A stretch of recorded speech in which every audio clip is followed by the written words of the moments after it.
يوم تبدل الأرض غير الأرض والسماوات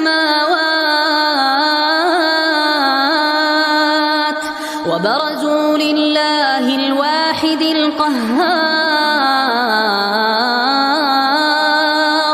وترى المجرمين يومئذ مقرنين في الأصفاد سرابيلهم من قطران وتغشى وجوههم النار ليجزي الله كل نفس ما كسبت